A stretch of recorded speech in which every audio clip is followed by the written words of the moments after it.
Ahoj, tady IT lektor Petr, vítám vás u dalšího videa a přeju vám všechno nejlepší v roce 2022, vidíme se letos poprvé.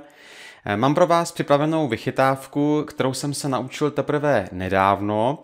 V Excelu totiž přibyla schopnost stavového řádku kopírovat součet, který se vám tam zobrazí, když označíte nějaké buňky.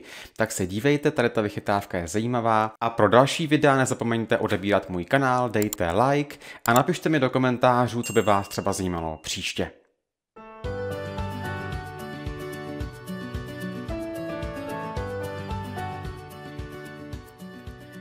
Tak se podíváme, jak funguje ten stavový řádek. Mějme v Excelu nějaké číselné hodnoty a když se vlastně označí jakékoliv alespoň 2 nebo více buněk, tak se vám na stavovém řádku zobrazí ve výchozím stavu 3 souhrnné výpočty: průměr, počet a součet z oněch označených buněk.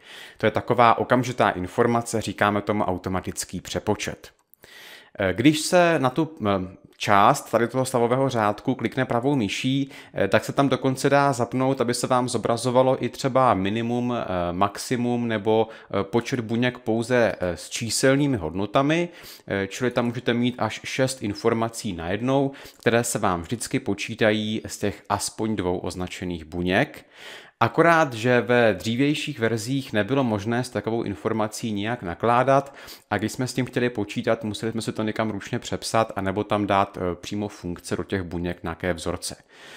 Teď je ale novinka, že pokud máte nejnovější verzi Excelu, tak když chcete onu informaci skopírovat, tak stačí kliknout na to políčko na stavovém řádku, na tu spočítanou informaci a ten údaj se vám skopíruje do paměti a potom někam zadáte Ctrl+V a ta informace se vám tam překopíruje.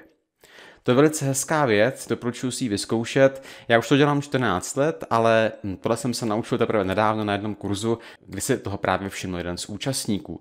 Tak mu toto formou ještě děkuju a doufám, že vám tato informace pomohla. Jenom je potřeba mít tu nejnovější verzi, zkuste si, jestli vám to funguje, když tak ještě napište do komentářů a těším se na vás zase příště u dalšího videa.